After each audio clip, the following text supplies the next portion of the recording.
Previously on Vampire the Masquerade, Big Easy by Night.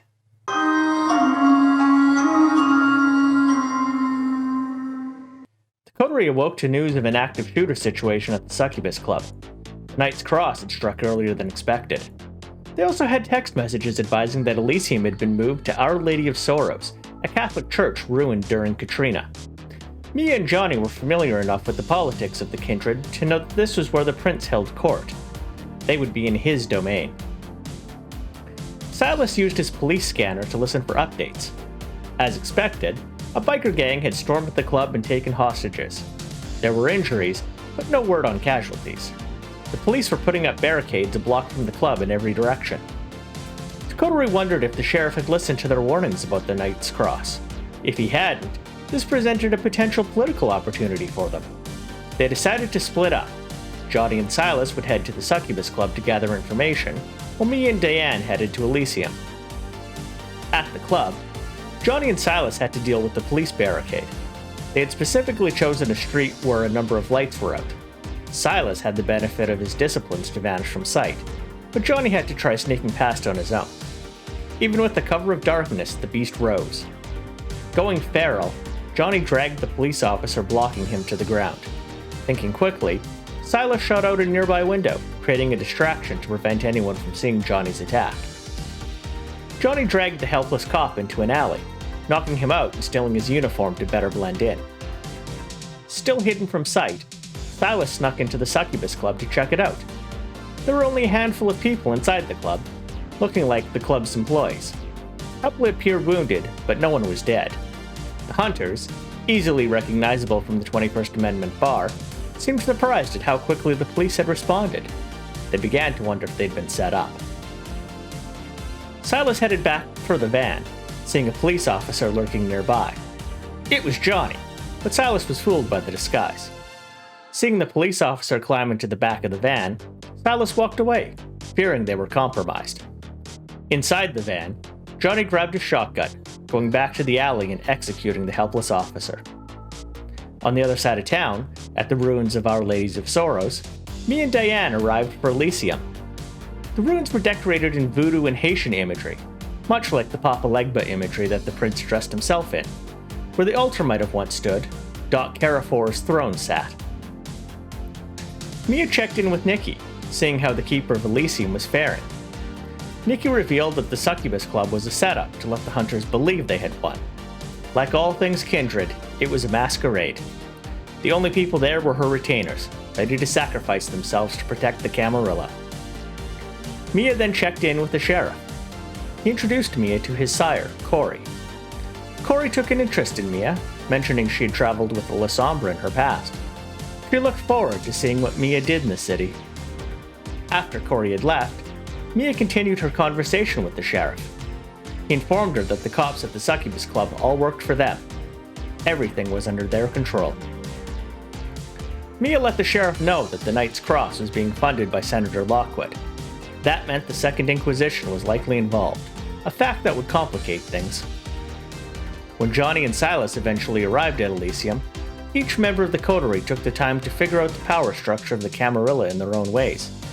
Diane was mostly interested in marketing the coterie as problem fixers.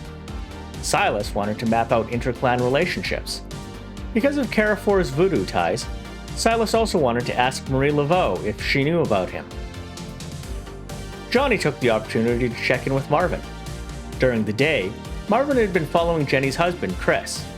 Chris had checked in at the recycling plant where he worked, then left to go to the Central Business District. Marvin followed him to the Venture building, where Chris had gone to the 35th floor, and a New Age counseling group there called the Fear Nothing Foundation. He spent 8 hours there, then checked back in at the recycling plant before heading home. As no one else had need of Marvin's services, Johnny wanted him to continue following Jenny and Chris. Having made their appearances at Elysium, the coterie figured it was time to follow the lead in Silas's missing sister. They drove out of Nola for the old Prescott plantation.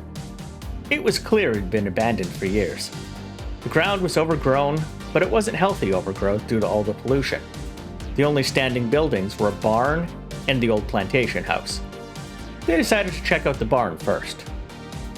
While the exterior still looked like an old barn, The inside had been refit as a modern digital photography studio.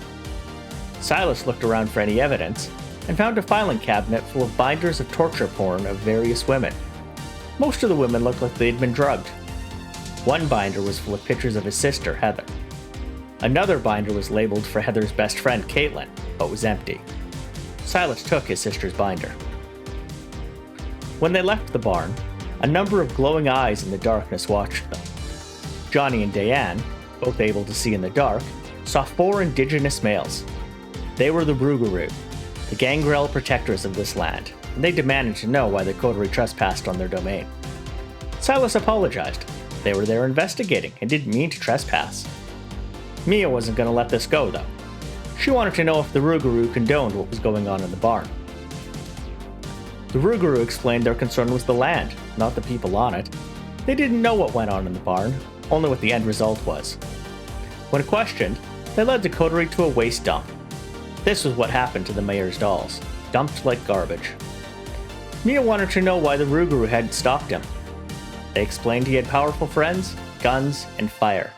There had once been more of them, but now only 4 remained. The coterie knew they'd have to make a careful plan to deal with the mayor. Mia wanted to know how often he came out to the plantation. Once a month. Diane wanted to try and get a premonition off one of the corpses in the waste dump. He got a vivid vision of one of the mayor's photo shoots. A drugged girl was posed and raped before convulsing and dying from the drugs in her system. The mayor had then ordered his guards to dump the body. The vision was intense enough that he was aware the mayor was drugging the girls with purple heroin, a drug Silas knew all too well, since he was addicted to it. Coterie wondered if their first move should be to go after the mayor's dealer to get the drug off the street. Silas knew one of the biggest dealers in the city, a man named Ivory Harris, and warned the coterie that Ivory was dangerous. Johnny knew Ivory, having spent time in prison with him. The others considered using that tie to their advantage. Perhaps they could have Johnny contact Ivory, pretending to look for Heather because of Amelin owing him money, and wanting to use her as leverage, just in case Ivory knew the mayor had her. Johnny pointed out that he owed Ivory a favor.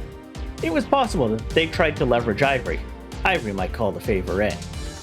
To be continued.